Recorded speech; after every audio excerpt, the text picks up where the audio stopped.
Today um I'm going to be doing, I guess, like a school live. Um I used to post videos, of me doing tutorials regarding math, maybe English or social studies. Um but today I'm going to be doing one where I'm going to review a couple of lessons that I've learned as a sophomore about Asia. This is part of a world geography study in history in school. I want to give a shout out to my teacher. I'll put her name, the teacher's name, in the description below if um, my teacher approves of it. But basically, she left in what you call Google Classroom, a program where you get to be notified by the teacher, if she's not available, the materials that you need. She left out these things from last year, and I thank God that she did, because if she didn't, um, it would be hard. I mean, I do have a notebook, but it's good to keep up with information. So here we're gonna be talking about Asia, really. We'll be talking about the East Asia and a portion of Southeast Asia. Supposedly, we were supposed to. I saw in her envelope that we were supposed to reach South Asia, but we didn't have enough time. We had probably like less than 3 months left at around the time we covered Southeast Asia, and she also had to move to another place. So this live is for those who need it, and I'll save it for information as well. Um, I like to consider this an ASMR session, but there's background noise. Hopefully, I'll just talk a little quiet. How about this? Yeah, just like that. Well, I don't know. Um, but yeah, I guess I can make an ASMR session about it. Maybe like a more faster recap version. For some reason, I don't know if it's the illusion that the internet is talking about, that my voice kind of sounds annoying. However, I have no idea what it is. Hopefully, it's not the allergies. I don't feel anything right now. Hopefully, it stays that way. I know, new, Kadi. Oh, yeah, me. There you go. Um, but I hope it doesn't. I hope, I hope it doesn't sound like that for others. Oh, okay. 10 viewers, interesting. So we'll be. Um, Hello, Matteo. If you guys have any questions about this recap, this little education recap, let me know in the comments. How are you, Matteo? I hope you're. I'm doing good as well. Just a quick. I hope you're having a good spring break if you're here in the US, depending which school you are. But yes, so we'll be talking about uh, East Asia. We started off with North Korea we were when I was in world geography. That was our first country we touched on. So uh, this is from a video note. This is a video note, my teacher calls it. Um, and she got it from, if I'm not mistaken, either the History Channel or BBC. I'll have to check out the source of it. So Kim Il Sung is the grandfather, the founder of North Korea, who ruled from 1950 to 1994. He also fought in the Korean War.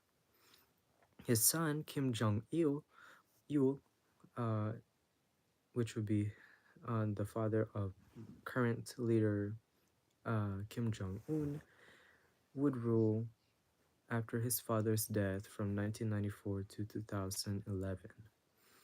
And of course, Kim Jong Il's son, Kim Jong Un, the grandson of Kim Il Sung, would be the present leader of today. So North Korea is about the size of Mississippi, having the population of 27 million. In addition, they have a million-man army. The capital of North Korea is Pyongyang, Only the privileged and the most loyal to the Communist Party are rewarded by living in the capital. Of course, if you've seen the videos, we know that that isn't really the case. In the country of North Korea, cell phones are banned. There is no internet, and all media, including newspapers, magazines, and television, is controlled or are controlled by the government. All information is controlled by the government. Many do not even know that a man has walked on the moon. What's up, Alex? Hope you're doing great. There is no free travel in North Korea. You are required to have a permit to leave the city in which you live. Normally, foreigners are not welcome in North Korea, especially Americans. Any foreigner must have sorry, special permission to enter North Korea. Image matters in North Korea. They have created a fake village just across the border named Gyeongdong. It is completely fake. This is a completely fake village, and it is set up there for propaganda purposes. It doesn't. Uh, if you look closely on some of the buildings, not all of them have windows. Some of them have, in fact, maybe not all of them have windows. However, they do have lights on timers. And they also hire someone to clean up the sidewalks, to sweep the sidewalks in the streets. The buildings are also hollowed out. This is, um, of course, as mentioned earlier, North Korea's propaganda technique. It is to show how successful North Korea is and try to convince the South Koreans to join the North. At the same time, the North Koreans, or the South Koreans, my fault, are wishing for the North to join them. Or if not, they just, either side just wishes to be united. So, Alex, I am reading, um, what do you call it? It's just like a high school remnant. It was from my teacher, and she left it here on Google Classroom, and I thought it would be nice to make live out of it. However, I will make another version of it either by reading this whole thing or just doing a recap. But yeah, that's what I'm reading. um, just for those who just needed it, and because I haven't really been productive with my channel, which is also being a student teacher. But yeah, it's also Friday. Anyways, what is it? Oh yeah, 1910. In 1910, Korea, as a unified country, was colonized by Japan. The Japanese were incredibly brutal and cruel in this takeover. Thank you so much, Sam. Japan lost World War II and surrendered to the Allied powers, which are the United States, Russia, and Great Britain. Russia took over the North and turned it into a communist country, while the US took over the South and turned it into a capitalist democracy. Before World War II, as I mentioned, there is no North or South Korea. They were a unified country of Korea. As I mentioned earlier, both sides wish, or if not wish, hope, convince to reunite again. Um, the South, here it is. In 1950 to 1953, the Korean War began. 1950 to 1953 marked the events of the Korean War. This began when North Korea invaded the South, which asked for help, and the US came to its aid. The Korean War was fought between the US and South Korea against China and North Korea, or versus China and North Korea. It ended with a ceasefire, not a treaty or a surrender. Technically, North and South Korea are still at war. The 38th parallel is the border between North and South Korea. This border is the most heavily guarded in the world. It is called the Demilitarized Zone or the DMZ because it's located, if you've seen the latitude of uh, the world, you would see it has these different lines, and the 38th, the part of the demilitarized zone is in the 38th parallel. It is 148 miles long and 2.5 miles wide. It contains over 1 million landmines, electric fences, and soldiers guarding on both sides. Excuse me, I'll be right back.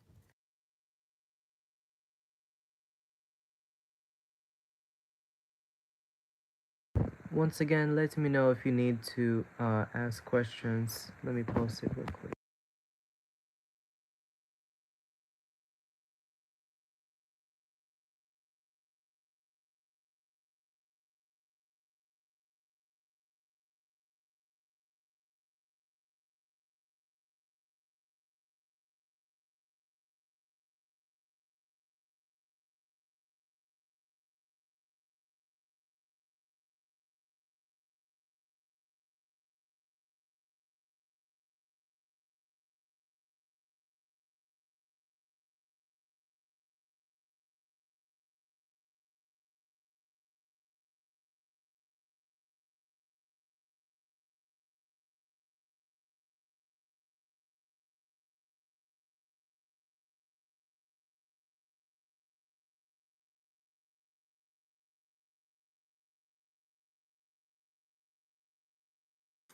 All right, I am back.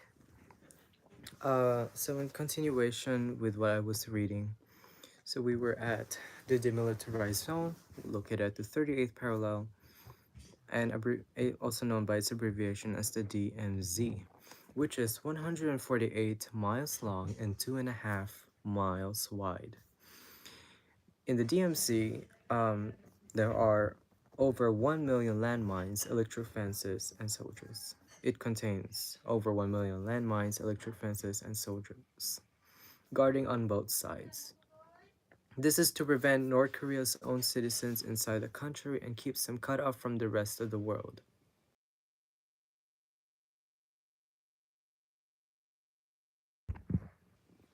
Um, North Korea has many humanitarian problems, medical issues such as cataracts, and very poor medical care. They use bloody operating tables, beer bottles for IVs. They lack antibiotics, anesthesia, or medicine. They have none of those. Neither clean running water or soap in the hospitals. They also have very limited food.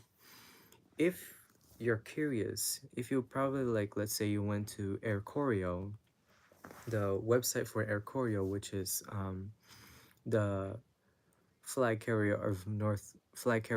of North Korea, they would picture everything in that place, even their hospitals. It looks very nice, and it just looks very just like clean and normal, just like most other cities that are seen in popular culture. They would picture it that way, but the cities in North Korea, they picture it like that for propaganda.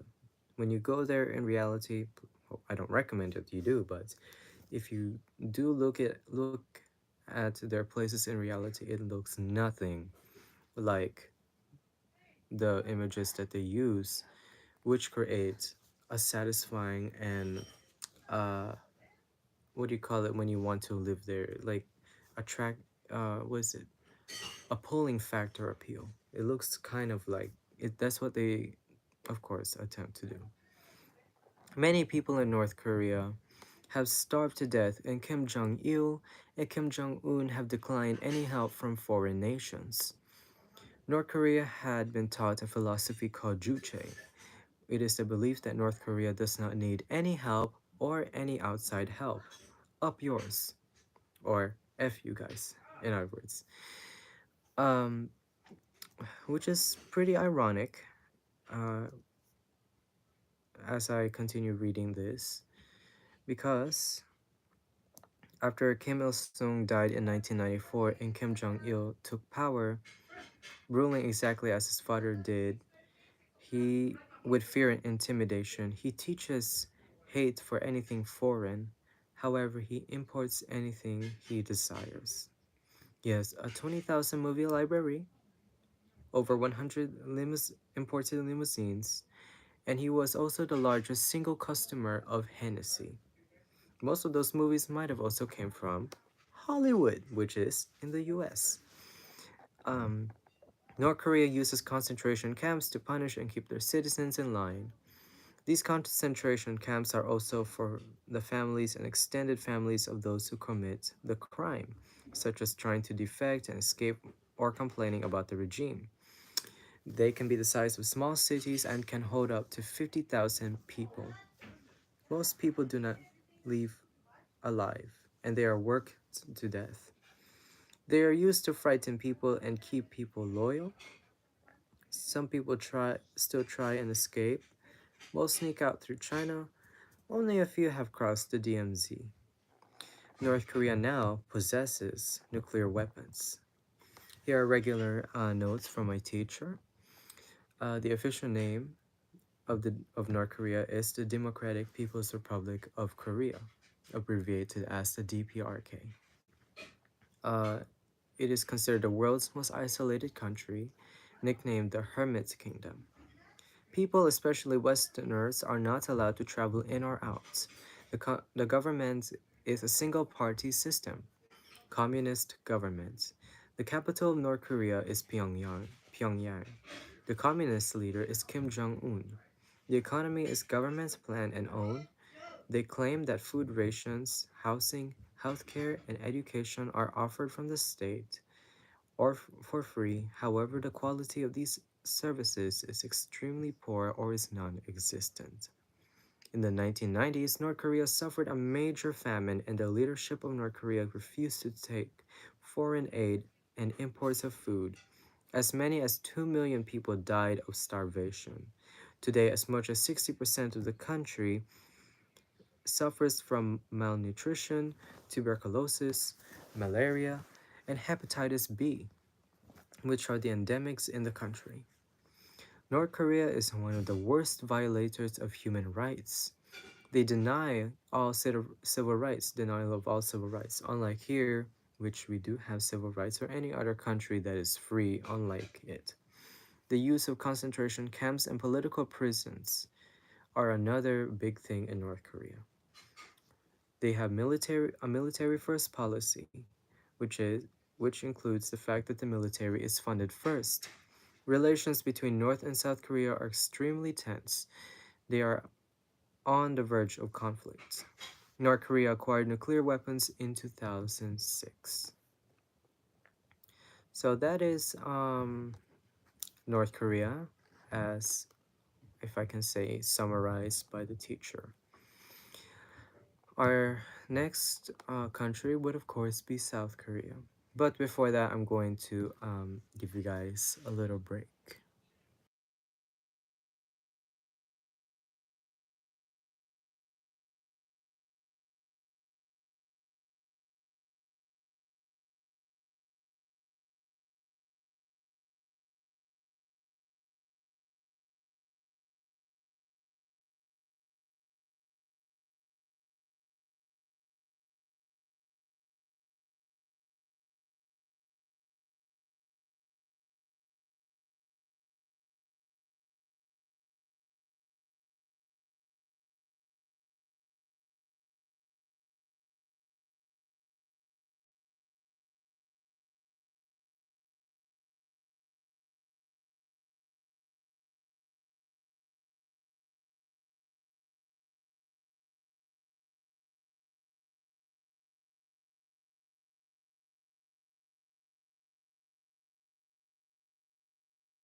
All right, so I am back. You know what? Maybe I should make